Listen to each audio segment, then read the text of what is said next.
I got a treat for y'all today. Can you believe what's on your TV screen? This is a beautiful moderator, Skip Bayless, and dare I say, Stephen A. Bitch. He's on the Grind podcast arenas. From everything that I've been to reunited, and it feels so good. Place to have ever lived. And he did help bring and talking about LeBron James. One of our favorite topics on the show. What I need for you to do, like the video, comment the video, hit that subscribe button at the top. You got a chip. But I do think that along the way before... Do the Lakers want LeBron back next season? What do y'all think at home? Fuck no. Excuse me, sorry. Hell no. That in his own way he may have exercised in their eyes. I want that nigga back. That nigga is a... They got turned off by it. So the opportunity to get Luka wasn't just because he's great, but because he was also younger. Yeah. And he had a longer period where you can look forward to him being a Laker, whereas LeBron is scheduled to retire in a year now. Right. And you were ready for the future to belong to somebody else. And it's not a knock against LeBron, because if it was, I wouldn't hesitate to knock it. But it's not.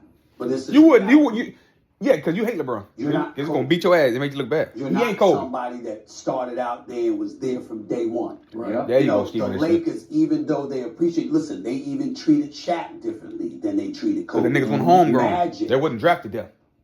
Kobe.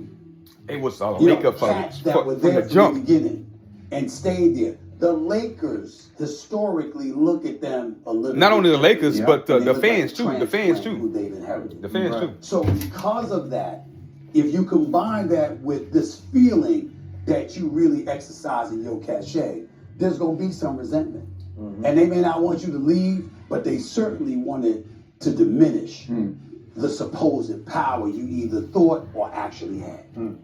Okay, from what I hear, what I see, what I believe, I don't think the Lakers wanted LeBron back before this season. It was his option to return at $50-ish million, and so they couldn't stop him from returning. But here's what nobody talks about that I believe. No, Skip like 70-something years old white nigga. That nigga look good, right? GM and fresh fly, got a chain on, got a probably rollie.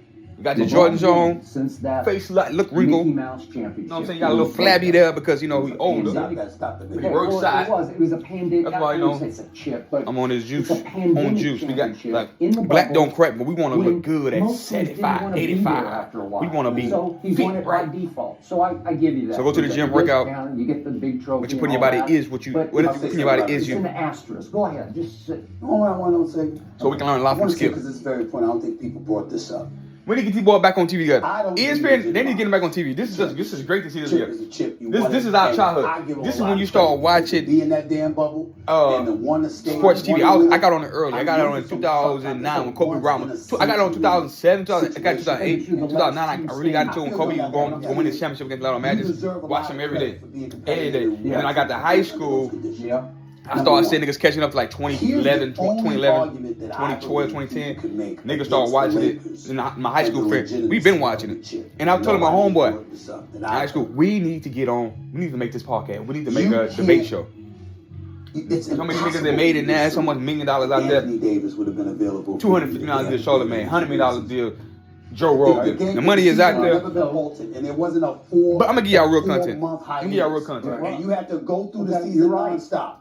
Anthony Davis, the belief was Anthony Davis wouldn't have been available for you. Well, so that is legitimate. LeBron at an advanced age got 4 months off before the bubble. Yeah, right? but what I'm saying is LeBron has earned the trust of basketball lovers everywhere to be able to say what we saw in the finals, what we saw in the playoffs in the bubble, we would have seen from him in the playoffs in April. I don't know about that. You don't know about that. Anthony Davis had it because we had not seen him be available. Right. And there were questions. I mean, we weren't as extreme as Charles Barkley. I need to ask a question, huh? Do y'all respect the bubble championship? They had a 4-month hiatus. They come back. Niggas don't want to play. Lou Williams out there getting chicken wings at the strip club, lemon pepper wings. Paul George had anxiety and depression. Kevin Love got depression. These soft ass niggas making $1 million. So you can argue the fact that they should have played, want to be their best. A lot of people say, well, use the last team standard, so you got to count. It counts, but we don't respect that shit over here. Let me know if y'all respect that shit. Let me know. You understand who called them street clothes? But there's a lot of people that were feeling you would have seen them in street clothes. Yep. So because that If you're new to the channel, hit that subscribe button. If you're old to the channel, you already subscribe, like the video, share this video. If y'all want us to do big things on this channel, y'all gotta like it now.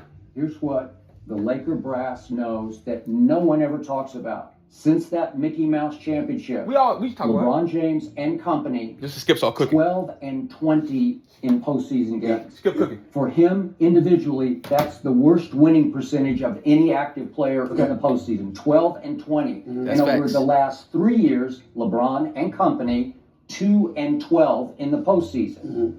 And listen, this man has been a disappearing act in the fourth quarters of the last 3 years of playoff runs. 2 of them very quick and short. But even if we go back to the Denver, they got to the conference championship. They got swept by Denver. Denver's on its way to winning it all. But in those 4 fourth quarters, LeBron shot 7 of 23 and 1 of 10 from 3. And during that series, he set an NBA record for missed consecutive fourth quarter threes of 20 in a row. He missed 20 straight threes. Nigga like Jason Kidd at the Knicks of those Denver games. And I know for a fact the Laker brass was not happy with that performance. That's when Austin Reeves almost saved it for him because he's the one you can trust. Well, I recently saw this stat where welcome to the Wild Wild West. Welcome to the Wild Wild West. or missed. Welcome to the Wild Wild West when you have to compete. Dear When you got to compete. Welcome to the Wild Wild West where the teams are not the Eastern Conference, the Eastern Conference. Welcome to the reason why LeBron James hasn't been so successful in it.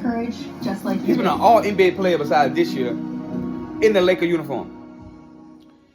He's not very successful because the Wild Wild West is different than East. That's a different NBA. The West is a different NBA. Growing up in the 2000s until probably this year, last year, the East is getting better, but it's still not the West. The West is a powerhouse.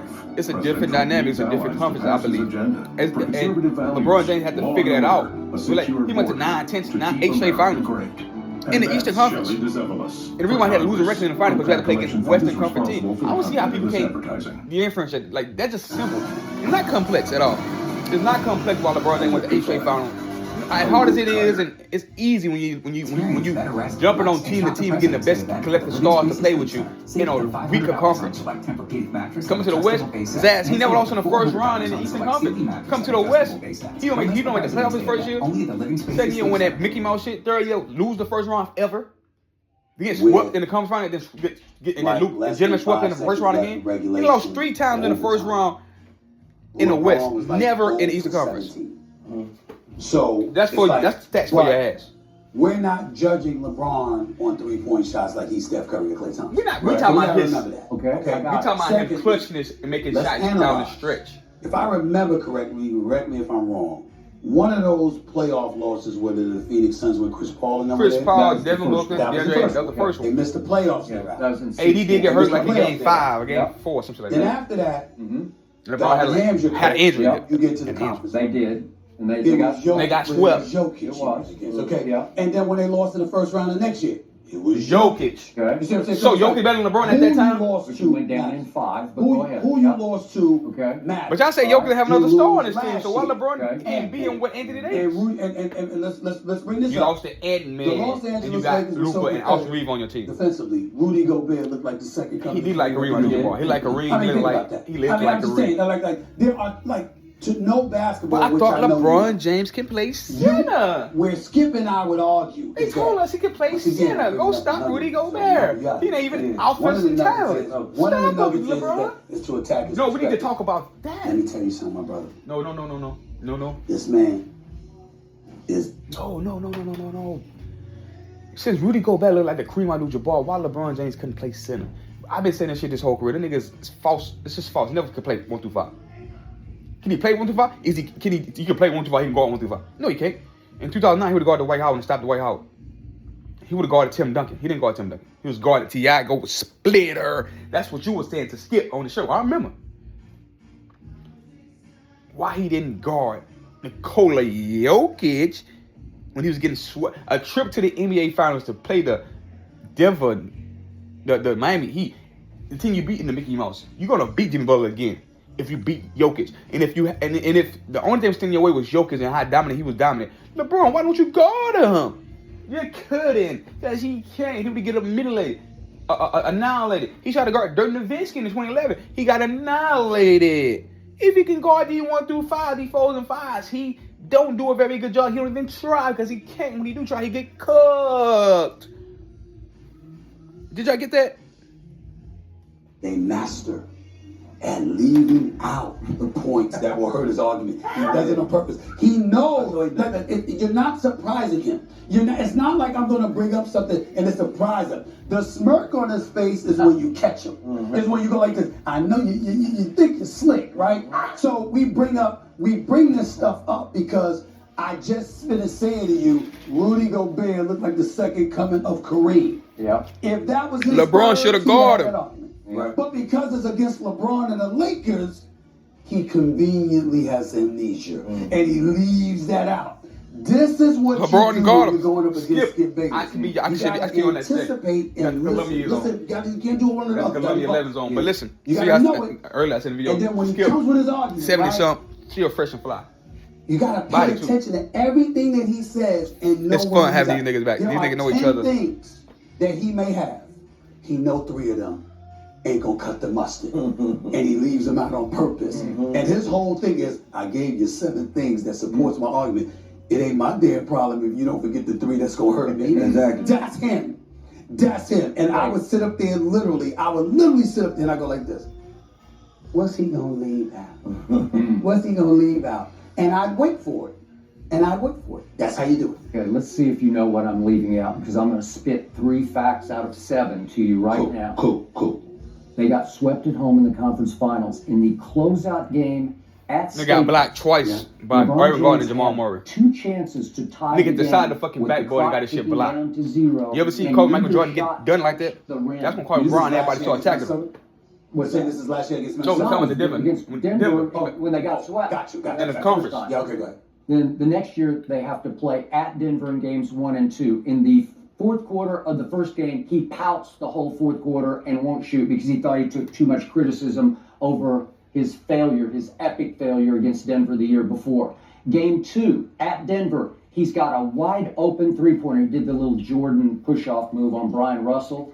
On Jamal, just pushed him out of the way and went up with wide open 3 to win the game. And then Jamal Murray came and hit that. Left, it would have given him a 3-point lead. And Jamal Murray came and hit the game-winning shot. The man was born without a clutch gene. Then last year against the I believe Minnesota that when Jamal Timberwolves, came back and hit that shot. It's Buzzer beater. 1-1 going to game 3, 1-1.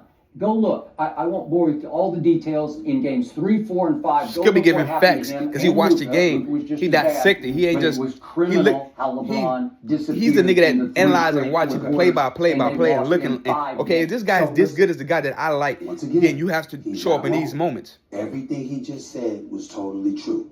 Kaboom. But didn't we see LeBron James show up in the game 7 against your San Antonio Spurs when he dropped 37 and 15? Yep. I think so. We see them do that. We see them play. But they not good enough. Like I am good enough to know this. I gave LeBron James credit. That's when LeBron James came all-time great to me. That's when he showed that you're not gonna disrespect me no more. But not suspect my jump shot. I'm gonna rise up and make the uncontested jump shot. I'm gonna make them. And when you come out there late, I'm gonna make them. I said he made 5 out of 10 threes that game too. He hit the dagger jump shot. Yes, Kawhi Leonard went under the screen. Tell the people at home. Because the previous time against San Antonio, what they do, they went under the screen. He missed. He was bad. He was awful. They want to blame his teammates. No, LeBron James was garbage in that final 2007. And the Jamal victory was a close sweep. Like they had to bring up when he was really good against the Denver Nuggets. His stats was great. I hate it with these people because when they got swept by the Denver Nuggets, LeBron James' stats was great. It was a close sweep. When he gets swept by the San Antonio Spurs, it's like Jamal victory was lower against the Spurs. They say, well, he had nobody. But they didn't look at LeBron James' stats. 22 points tonight, 35% from the field, 60-something from the 50 line, 25% from the field. Guard-ass awful. Never scored 30 points in them 4 games. Looked bad, horrendously. Fuck a double team, triple team, nigga. That was leaving that nigga unguarded. Bring that up, Steve. Bring that up, Stephen A. Smith. Tell the people at home that nugget, that fact. But this is what they do. You fail to mention that they went on the streams, they let him shoot, they let him score. You failed to mention that, Stephen A. Smith. Is it just Yeah, we were about shot in the heart by Ray Allen. But in game 7, the greatest clutch shot there I've was ever still a seen. game 7. There was still a game 7. Yeah, okay, yeah, still a game 7 and all that. Whatever they gonna say next, y'all can watch. What I just said was way better than shit you gonna hear from them. What I just last minute, what I just said is gonna be way better than some shit they gonna ever say. They looked at LeBron James stats. Like the game was close. They just couldn't finish. LeBron James was great. He needed more teammates to step up. When the Spurs swept in 07, the games was close because the Cleveland had a top defense. LeBron James just couldn't bring it home. They don't bring that up. They say they never bring up his stats, and they just say his team was awful and bad. But they bring up the 48-point special the previous series. They bring that up, but they leave out his poor performance. They leave out the poor performance of him. We don't care when you don't have, you're not the favorite to win the championship. We understand. But when you play poorly and you play into your team losing, we gotta criticize you. And that's what Skip does, and that's what I does. Niggas say we haters. No, we just tell facts. We actually watch it and dissect. So can you say niggas are better than niggas that we like, and we have to dissect it and better. There was one more thing I want to say about that that Spurs series. The Spurs. I think I want to say something about that Spurs series. I can't remember, but yeah, we do know that Tim Duncan got benched and Chris Bosh got this. They don't talk about the Chris Bosh got the rebound off rebound, pass around and hit the 3. Yeah. Joe Popovich is an idiot for that. So whatever you do, if y'all like this shit, subscribe. If you don't like this shit, subscribe. If you want more content, subscribe. But most importantly, comment, like, share. Peace.